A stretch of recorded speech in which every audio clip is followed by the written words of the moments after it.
You are welcome to back my YouTube channel JSB Advice 365. आं दिनै JSB Advice 365 चैनलाव मोनसे गोदान कन्टेन्ट लानानै फैदों। बे कन्टेन्टआव स्पेशली आथिखालाव BTC ओनसोलाव थोंजोङै मोननै राजनिति हान्जानि गेजेराव मोनसे जयनिं हाबाफारिखौ लानानै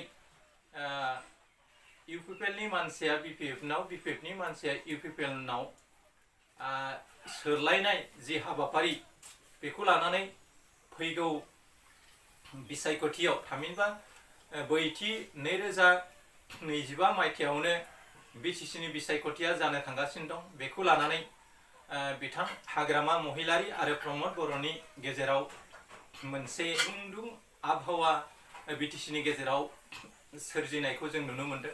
मानोना हाग्रामा महिलारीयाबो जेरैखि जाया पलिटिकेलि फाइट नांनानै BTC ओनसोलाव माबोरै BPFनि सासनखौ लाबोनो हायो आरो बर' नन बड' गासै कमिउनिटिनि मानसिखौ लानानै माबोरै मोनसे गोजोन जौगाथिनि मोनसे BTCखौ खुंनो हायो बेखौ लानानै गोख्रों भाबै मेल मिटिं खालामबाय थानायखौ जों नुनो मोनदों। आरो गुबुन फारसेथिं बिथां प्रमद बर'आबो BTCआव बर' अबर'फोरखौ बायदिसिना खोथा बुंनानै खोथानि फुलजारि सारस्रिनानै बिथांमोनखौ गावनि फारसे बुबोना लाबोना UPPL दोलोनि जोहै बिसायख'थियाव देरहानानै फिन BTCनि चिफ जानायनि सिमांखौ बिथांमोनाबो लागासिनो दं। नाथाय जों आथिखालनि सम आरो थासारिखौ नायनानै बिजिरनानै नायनो रोंनांगोन जोंनि रायजो राजाफ्रा। आथिखालाव बिथां हाग्रामा महिलारीया BTC एग्रीमेंट थामहिनबा 2003 मायथाइनि 10 फेब्रुवारिनि जोहै BLTनि गेजेरजों जा बड' एकर्ड जाबाय। बे एकर्डआ भारत संबिजितनि बेन्दोङाव थानाय 30टा डिपार्टमेन्ट आबुङै आथिखालाव 39 डिपार्टमेन्ट दं। बे 39 डिपार्टमेन्टखौ गाव हारसिङै खुंनो हानाय खुंथाय गोहो दंमोन आरो सेन्ट्रेल सिलेक्शन बोर्ड मुंनि मोनसे साख्रि होग्रा आफाद दंमोन। बे साख्रि होग्रा आफादनि जोहै बिथां हाग्रामा महिलारीया गोबां मानसिफोरखौ साख्रि बाख्रि होदोंमोन। आथिखालाव BTCनि थाखानाय एरिया थामहिनबा बड'लेण्ड टेरिटरियेल डिस्ट्रिक्ट एरियाखौ बिथां प्रमद बर'आ दुलाराय बर' फरायसा आफाद आरो NDFनि माखासे दैदेनगिरिफोरखौ खोथानि फुलजारि सारस्रिनानै बिथांमोनखौ नापात्ता खालामनानै BTR एकर्डखौ खालामदों। नाथाय BTR एकर्ड खालामदोंब्लाबो बिथाङा खालि BTC ओनसोलनि बड'लेण्ड टेरिटरियेल डिस्ट्रिक्ट एरियाखौ खोमोरनानै BTR बड'लेण्ड टेरिटरियेल रिजन खालामनायखौल' जों नुनो मोनदों। नाथाय रिजन आरो एरियाजों जेबो फाराग गैया, बे एखेयानो। नाथाय गोसो जायोब्ला क'क्राझारखौ खुंख्राझार खालामनाय बादि बे मोनसे मुंल'। नाथाय BTCनि संबिजिरारि गोहो जा दं बेफोर डिपार्टमेन्टफ्रा BTC सोरजिनाय गासैबो डिपार्टमेन्टआनो दं। बिथां हाग्रामा महिलारीया BTC एकर्डनि जोहै 9 जिल्ला आरो आथिखालाव 9 जिल्ला जाबाय। दा 9 जिल्ला जाबाय। बेफोरनि एडमिनिस्ट्रेटिभ लाइननि गासै हाबाफारिफोरखौ कर्ट कसारिनिफ्राय लानानै थानानिफ्राय लानानै सेक्रेटारियेट अफिससिम आरो BTCजों माखासे फसंथानफोर फैफानाय दफायाव थाफानाय गासैबो फसंथानफोरखौ बिथाङा आबुंथि खालामनो हादोंमोन आरो बिर जोहोलाव BLTनि रुंसारि बिसिफोरनो गोबांनो साख्रि होदोंमोन आरो माखासे BLT केडारफोरनो बिथांमोना गावसुंथा सोरखारि राङारि मदद होनो हादोंमोन। नाथाय आथिखालाव BTR एकर्डनि जोहै बिथां प्रमद बर'आ गोबां खोथा बुंदोंमोन। 10,000 बर' सेंग्रा सिख्लाखौ पेरामिलिटारियाव साख्रि सोनायनि खोथा बुंदोंमोन। नाथाय दिनैसिम सासेबो पेरामिलिटारि फर्सआव NDFनि केडारफोरखौ साख्रियाव सोनो हायाखै। बिथाङा 10,000 सोनायनि खोथामोन। गोबां बर' सेंग्राफोरखौ जायगा जायगा ट्रेनिं होसावनानै बिथाङा पुलिस मिलिटारि CRPफ्राव NDFनि सेंग्राफोरखौ सोनाय जासिगोन होननानै बुंदोंमोन। नाथाय गासैबो बिथिङाव फेलार जादोंमोन। आरो बिदिनो सिगनेटरि अफ बिटिआर एकर्डनि सासे की सिगनेटरि रन्जन दैमारिखौ बिथांमोना जेलाव दोननानै गावसोरनि गादियाव जाहाथे हेम्पार जाया बेखौ लानानै बिथांमोना रन्जन दैमारिखौनो एकर्ड खालामनायनि उनाव जेलाव सोफिनानै दोनफिननाय खोथाया मोनसे संबिजिरारि बेरेखा हाबा जादों। बिथांमोना जानो हागौ रन्जन दैमारिया सासे मस्ट क्वालिफाइड आरो बर' जाथिनि थाखाय बिथाङा 35 बोसोर थाम्फै अरजा बेल्ला अरजा हाजो हाला हाग्रा बंग्रायाव थानानै दिनै बिटिआर एकर्डखौ खालामनो खाबु होदोंमोन। नाथाय बिथां प्रमद बर'आ बड'लेण्ड नङाबा कुनु सुक्तिखौनो खालामा होननानै बुंदोंमोनब्लाबो बिथाङा जोबथा बुब्लियाव गाव चिफ जानायनि मोनसे गेदेर सिमां लानानै बिथाङा बिटिआर एकर्डखौ खालामदोंमोन आरो एनडिएफफ्राबो सानदोंमोन दि दुलाराय बर' फरायसा बादि आफादाव थानाय प्रमद बर'आ गावसोरखौ थगायनो नङा होननानै सानदोंमोन। नाथाय दिनै नुबाय एनडिबि इउनाइटेड फरामाबो दिनै राजनिति हान्जा दानानै बिथां प्रमद बर'नि इउपिपिएल सरकारखौ बोख्लायनायनि जि हाबाफारि लादों दा बे हाबाफारिखौ बिथांमोना मोगथाङाव जाफुंहोनो थाखाय दिनै इउनाइटेड एक्स एनडिबि फरामा दिनै राजनिति दानायनि लामायाव फैबाय आरो बिथांमोना एनडिबिनि एनआइए केस नांनायफोरखौ केसफोरखौ उइथड्र खालामनाय हाबाफारियाव बिथांमोना मावबोबाय थादों। नाथाय बे खोथाखौ लानानै बिथांमोना गावसोर मावदों होननानै खोथाजों फुलजारि मिडियाफ्राव फैनानै गोबां खोथाखौ बुंनायखौ जों नुनो मोन्दों। नाथाय जों एक्स एनडिबि फरामनि माखासे सोद्रोमाफोरजों सावरायनानै आरो गेदेमाफोरजोंनि खुगानिफ्राय मिथिनाय मोन्दोंदि बिथांमोना एक्स एनडिबिनि एनआइए नांनानै थानाय मानसिफोरखौ सोखानो थाखाय बिथांमोना हर सान खामानि मावबाय थानाया जोंनि नोजोराव नुजादों। दा खोथाया जाबाय बिटिसि आरो बिटिआर बेनि गेजेराव प्रमद बर' आरो हाग्रामा महिलारिनि गेजेराव डिफारेन्ट थारमाने फारागथिया मा बेखौसो आं दिनैनि भिडिअ सावरायनो नाजानाय जादों। हाग्रामा महिलारिया जेसेबां समसिम थांनानै थागोन आरो जेसेबां समसिम बिटिसि सासनखौ खालामबाय थागोन हाग्रामा महिलारिया अराय सासे हामजाथि एकर्ड खालामगिरि महरै थामहिनबा हिर' महरै बिटिसिनि जानानै थाबाय थागोन। मानोना बिथाङा दिनै बिटिसिखौ क्रिएसन खालामामोनब्ला बर'नि राव थुनलाइ हारिमुफ्रा गोजोरै थांनानै थानांगौआ थामहिनबा मुलुग दरबाराव मिथिजोबनांगौआ खोब गोब्राब जागौमोन। दिनै बिटिसि खुंथायनि जे बिथां हाग्रामा महिलारिया जा फसंथान लाबोबाय बेखौ रायजो राजाफ्रा मिथिगौ। बेफोर फसंथानफोरखौ बिथांमोना मावफुंजोबनो हादोंमोन।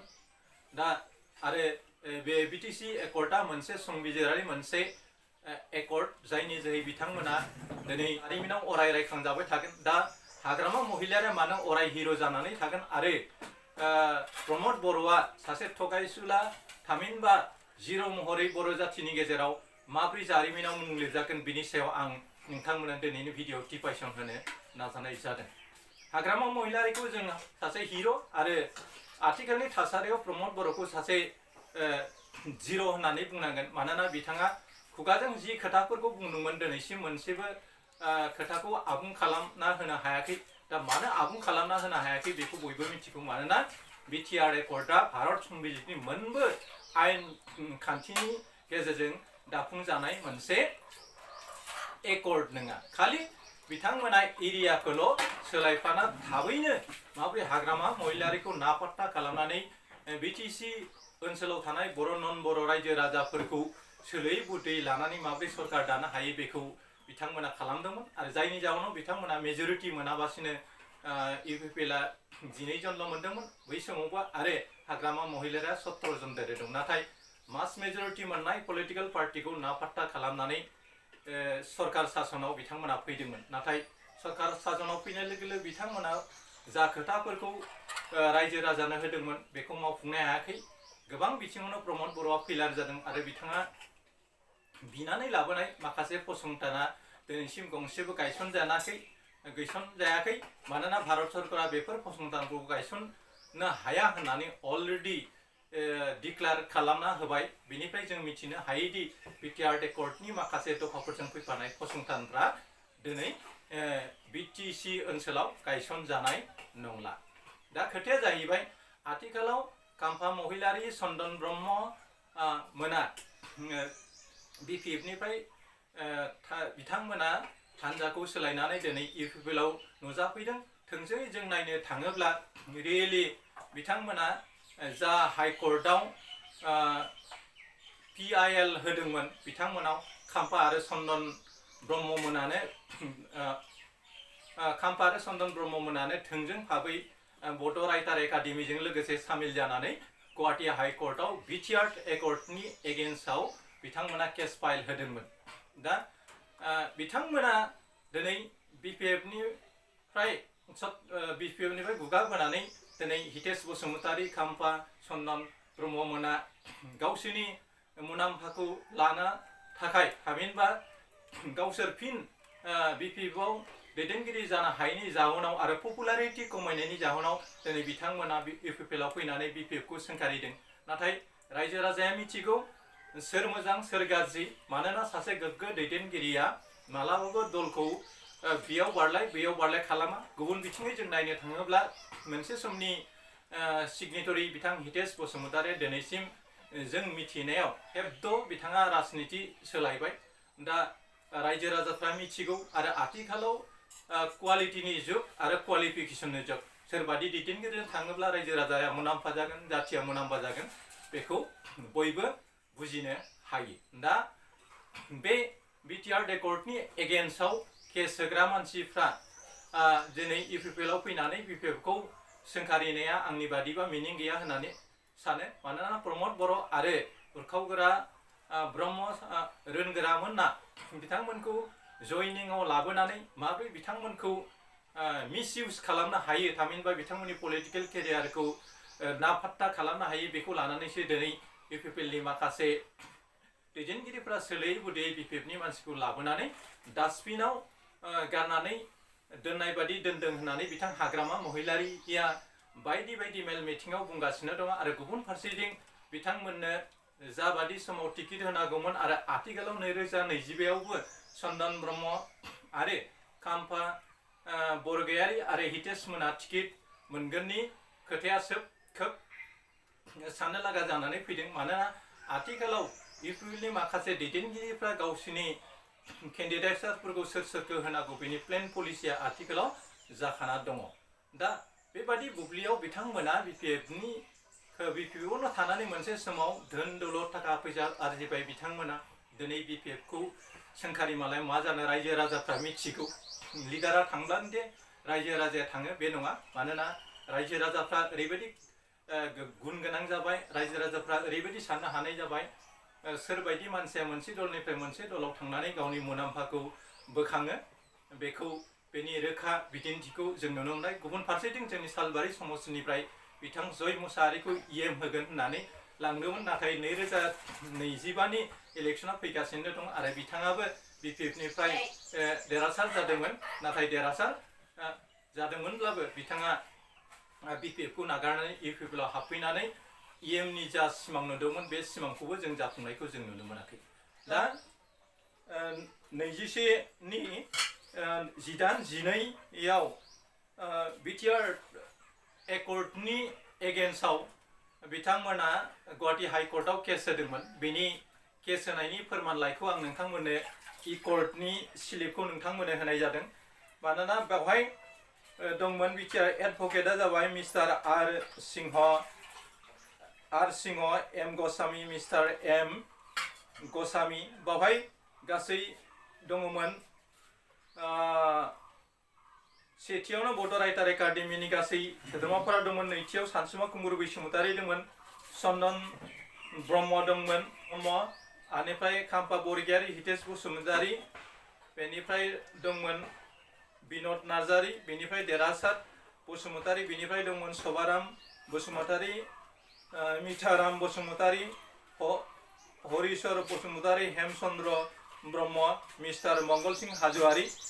बिथांमोना BTR एकर्डनि एगेन्स्टआव थामहिनबा BTR-आदि मोनसे संबिजिरारि गान्थि गैयै मोनसे एकर्ड, बे एकर्डनि जोहै बर' जातिया मोनसे समाव जोबस्रांलांगोन आरो 6 शिड्यूलनि जि स्ट्राक्चार बे स्ट्राक्चारा बिटिआर एकर्डनि जोहै जोबस्रांलांगोन बेखौ बिथांमोना साननानै बे केसखौ होनाय जादोंमोन आरो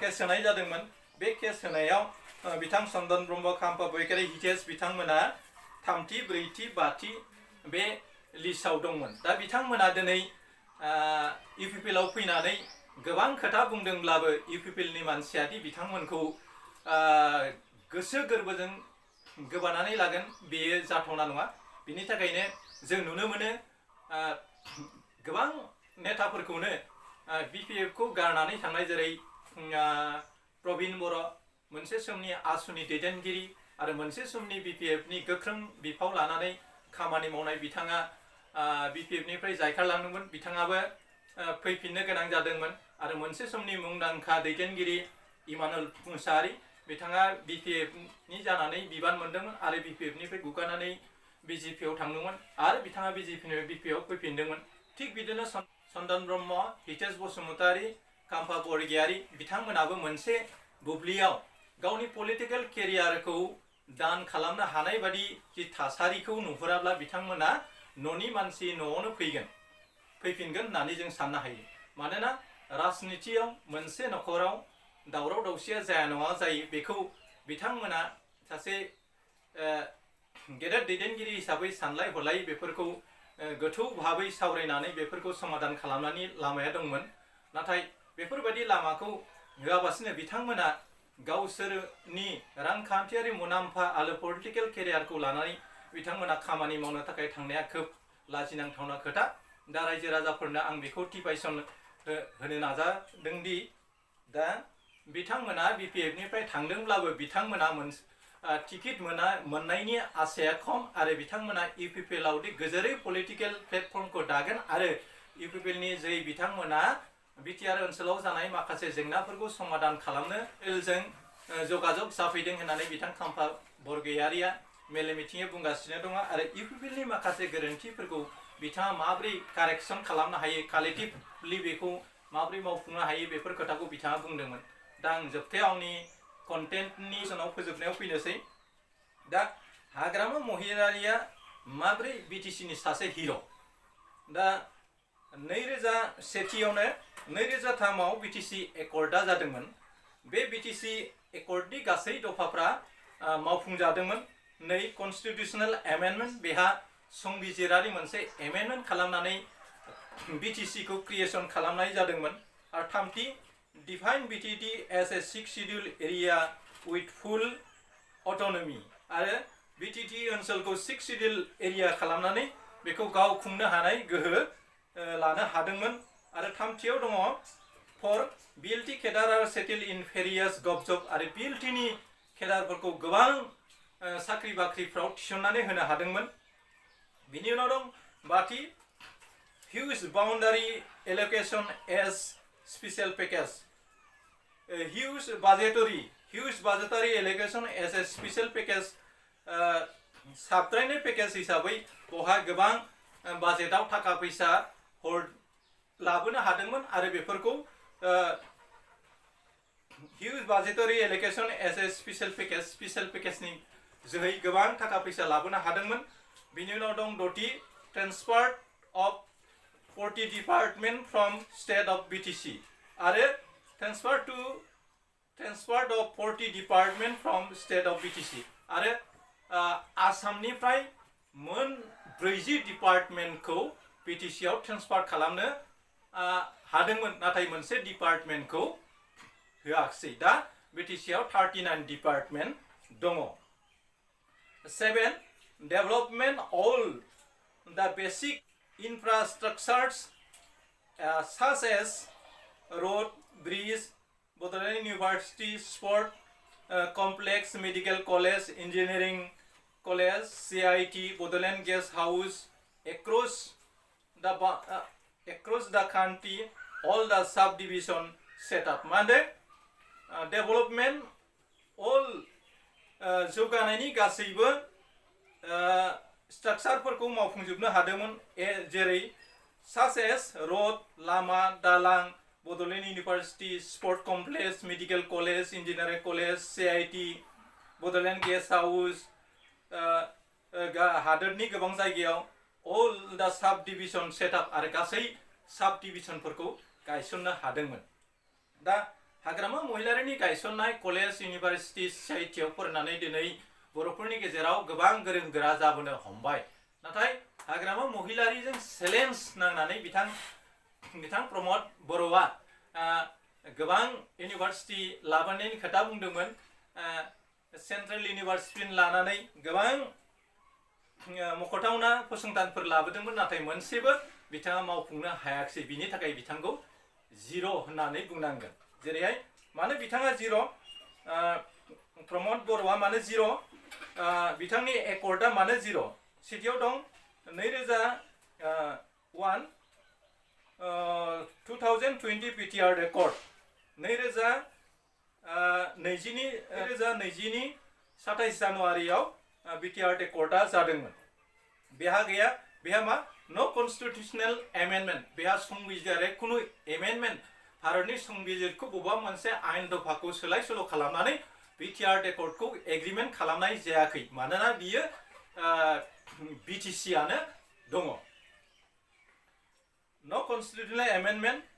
Third, BTR has no such provision, village inclusion आरो BTR आव मोनबो गामिफोरखौ मा सोदेरनो दिनैसिम हायाखै। खोथाजोंल' बुंदों in case MCLA is not yet done। माने बिथां प्रमद बर'आ गोबां मेल मिथिङाव बुंबाय थादोंमोन बे BTC ओनसोलखौ 60टा समष्टि बानायनानै बिश्वनाथ सारियाली गहपुर एरियानि माखासे ओनसोलफोरखौ सोनानै 60टा समष्टि बानायनानै BTCखौ मजबुत काउन्सिल खालामनायनि खोथा बुंदोंमोन। नाथाय बिथांमोना दिनैसिम मा खालामनो हायाखै, BTCआव 60 समष्टि बिथांमोना खालामनो हायाखै। मानोना BTR रेकर्डआ भारत संबिजिरनि मोनबो एमेन्डमेन्ट खालामनाय संबिजिरखौ एमेन्डमेन्ट खालामनानै गायसनजानाय बियो एकर्ड नङिनि जाउनाव बिथांमोना बे 60 समष्टिखौ खालामनो हानाय नंला आरो BTCआव 40 समष्टियानो दाबो दं आरो थागोन। बिनिनो दं BTR no such provision village inclusion, BTCआव increase MCLA are not done आरो MCLA फोरखौ बारायनायनि खोथामोन, बेफोरखौ मावफुंनो हायाखै। बेनिखायनो बुंदों BTR has no such provision, village inclusion, increase MCLA are not yet done। ब्रैथियाव दं NDB cadre settle property Ranjan Daimary is still in jail। मा होनदों NDB केडारफ्रा दिनैसिम सेटलमेन्ट जायाखै आरो कि सिगनेटरि रन्जन दैमारीखौ BTR रेकर्डनि जोहै दिहुननो हायियानो BTR रेकर्डनि फैलार। बाथियाव दङ नो स्पेशल पेकेज एलोकेशन डिपेन्ड अनलि अन SOPD। मानोना मोनबो स्पेशल पेकेज एलोकेटेड खालामनो हायाखै, बिथांमोना SOP नि सायावनो डिपेन्ड खालामनानै दिनैसिम खामानिखौ मावबाय थादों। बेनिखायनो बुंदों नो special package allocated depend only on SOPD। 16 department were returned back to the state by making DCs as secretary of the BTC। मा होनदों आथिखालाव बयबो मिथिगौ गभर्नर रुलनि समनिफ्रायनो BTCनि 16टा डिपार्टमेन्टआ DCनि जोहै आसाम सरकारनि जोहै आथिखालाव सलायजाबाय दं आरो बे डिपार्टमेन्टआव BTCनि MCLA EMफ्रा आखाइ होनो दिनैसिम हायाखै। बेनिखायनो बुंदों 16 department were returned back to the state by making DCs as secretary of BTC। दा बे 16 डिपार्टमेन्टआबो DCजों सालायजागासिनो दं, थामहिनबा आसाम सरकारजों सालायजागासिनो। नो मेजर इनफ्रास्ट्राक्चार प्रजेक्ट लन्च बाय मिशन आरो बिथांमोना मिशन मेजर गेदेर फसंथानफोरखौ बिथांमोना मा खालामनो हायाखै, लन्च खालामनो हायाखै, गेदेर प्रजेक्ट खालामनो हायाखै। सोरगिदिं जेथिं नायो बिथां हाग्रामा महिलारिया 17 बोसोराव जा फसंथान लामा दालां सेक्रेटारि अफिसनिफ्राय लानानै बे मोनबा जिल्लायाव गासिबो हाग्रामा महिलारिनि मावफुंना गालांनाय खामानिफोरखौनो जों नुनो मोनगासिनो दं। बेनि थाखायनो प्रमद बर'आ खोथाजों मोनसे फोथाव मोनसे साख्रि आरो बिटिसि ओनसोलखौ सुइजारलेण्ड बादि खालामनाय आरो सुइजारलेण्ड बादि समायना खालामनाय आरो लामा सेर सेर बिबार आरो ओरैबायदि समायना खालामनाय खोथाखौ बिथाङा बुंदोंमोन आरो बिटिसि ओनसोलखौ 5 बोसोरनि गेजेरावनो सुइजारलेण्ड खालामगोन होननानै बुंदोंमोन। नाथाय बिथाङा मा पइन्टजों बिटिसिखौ सुइजारलेण्ड खालामनायनि खोथा बुंदों? बुहुमनि मादावनो बयनिख्रुइ निट एन्ड क्लिन मोनसे कान्ट्रि होनोबा सुइजारलेण्ड होननांगोन। बे सुइजारलेण्ड जानो नांगौब्ला गिबियावनो भारतआ सुइजारलेण्ड बादि जाग्रोनांगोन, नङाबा आसामा जाग्रोनांगोन, बिनि उनावसो बिटिसिनि खोथाया बुंगोन। नाथाय बिटिसिखौ जोङो सुइजारलेण्ड खालामनो हानांगौआ बर' जाथिया जेसेबां थागोन बै समसिम हालागैबो बिटिसिखौ सुइजारलेण्ड खालामनो हानांगौआ खोब साननो लागा। नाथाय नङि खोथाखौनो बुंनानै बिथाङा रायजोफोरखौ सिमांफुरियाव लांनानै दिनै बिटिसिनि गादियाव जबाय। जदोंब्लाबो बिथांनि माखासे आबसुआव थानाय समाव जि खोथा बुंदोंमोन आरो आथिखालनि पिपल पार्टियाव फैनानै बिथाङा मा खोथा बुंदों बेखौ बयबो मिथिगौ। दा बेनि थाखायनो प्रमद बर'खौ जोङो मोनसे समाव खोब सनमान होदोंमोन। बिथांनि जै बर' जाथिया बुहुम दरबाराव मोनसे जायगा मोनगोन होननानै सानदोंमोन। नाथाय बिथाङा जाबादि बर' जाथिखौ दैदेननांगौमोन बेबादि दैदेननो हायाखै। बिनि थाखायनो हाग्रामा महिलारिया जि खोथा बुंदों बे खोथाखौ मावफुंजोबदों। बिएलटि एकर्डनि जोहै जेसेबां फसंथानफोर फैदोंमोन बेफोरखौ आबुङै मावफुंनो हादोंमोन। नाथाय गुबुन फारसेथिं प्रमद बर'आ बिटिआर एकर्डनि जोहै जा फसंथानफोर लाबोनो हादोंमोन बे लाबोदोंमोन आरो एमसआव मेमरेन्डाम अफ सेटेलमेन्टआव लिरनाय दङमोन, बेफोरो नाथाय मावफुंजायाखै। दा बेफोरनिफ्रायनो जों मिथिनो हायो हाग्रामा महिलारिया अराय हिर' आरो प्रमद बर'आ बिटिसि ओनसोलाव जिर' होननानै बुंनांगोन। जिर'नि ओंथिया बेनो जाबाय बिटिआर एकर्डआव फैफानाय माखासे फसंथानफोरखौ बिथाङा जाबादि समाव आरो जाबादि एसुरेन्स लानानै बिथाङा खोथा बुंदोंमोन बेफोरखौ मावफुंनो हायाखै आरो एनडिएफबिनि माखासे केडारफोरखौ नापात्ता खालामनानै गावसोर गादियावल' सोनानै बिथांमोना दिनै जाबादि लाइफ स्टाइल खालामदों बियो खोब दुखुनांथाव। जायनि जाहोनाव दिनै इउनाइटेड एक्स एनडिए फरामा दिनै पलिटिकेल पार्टि दानानै बिथांमोना बिटिसि ओनसोलखौ सासन खालामनायाव बाहागो लानानै एनडिएफबिनि माखासे जेंनाफोरखौ बिथांमोना सुस्रांनो हाबाफारि लादों। दा खोब बिटिसिनि पलिटिकेल जि थासारि बे खोब साननो लागा जानानै फैदों। बेनिखायनो जोङो रायजो राजाफ्रा खोब बुजिनायनि गेजेरजों बबेबादि पलिटिकेल पार्टिनि मानसिजों थांनानै जोंनि जातिखौ जों हमथानांगोन, बेखौ लानानै जुदि फैगौ बुब्लियाव जुदि हाबाफारिफोरखौ थि रोखोमै मावफुंनो हायाबा, मोजां सरकार लाबोनो हायाबा आरो फिन जुदि बे माखासे गेसाव आखुनि दैदेनगिरिफ्रानो जुदि बिटिआरखौ सालायफिननो गोनां जायोब्ला बर'फ्रा मोनखानाय जि बिटिसिनि माखासे महरफोरखौ सोलाय सोल' खालामनानै मोनसे समाव बर'फ्राबो त्रिपुरानि बर'फोर बादि थासारिजों मोगा मोगि जानो नांगोन। बेनिखायनो रायजो राजाफ्रा दिनै जाम्बा जाम्बि नंला, बयबो गोरोंसै आरो लेखा फरा रोङाब्लाबो दिनै ससियेल मिडियानि जुग। बे ससियेल मिडियानि जोहै गोबां रायजो राजाफ्रानो गोरों गोरों सुबुंफोरनि खोथाफोरखौ खोनासंनो हायो आरो गोबांनि फिसाफ्रानो दिनै ल' थामहिनबा LLB फरायनाय गोबां उखिल बर'फोरनि गेजेराव दंसै आरो बबे आयेनाव मा दं बेखौ दिनै गुगोलाव सेरनानै जों नायनो हायो आरो बिटिसिआव मा जादों आरो मा जायाखै आरो बिटिसिनि जोहै बर'फ्रा मा मोन्दों मोनाखै आरो बिटिआरनि जोहै बर'फ्रा मा मोन्दों मोनाखै बेफोरनि सायाव गासै रायजो राजाफ्रा दिनै मिथियै नङा। बेनिखायनो जों सांग्रां जानांगोन। लिडारफ्रा दिनै दं गाबोन गैया, सोलाय सोल'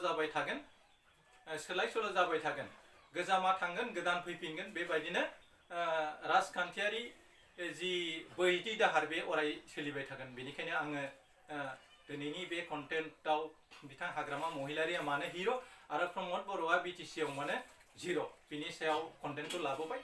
दा बे कन्टेन्टनि जोहै नोंथांमोना आथिखालनि इउपिपिएल पार्टि आरो बिपिएफ पार्टिनि गेजेराव मा थासारि जाबोगासिनो दं बिनि सायाव नोंथांमोना आबुङै मिथिखासिगौ। दा आं भिडिअखौ गोलाव खालामनो सानला, भिडिअखौ आं बेखिनियावनो फोजोबनो नाजानाय जाबाय। एसेनोसै, गोजोन्थों। खुलुमबाय। जै बर' हारिनि जै बर' हारिनि।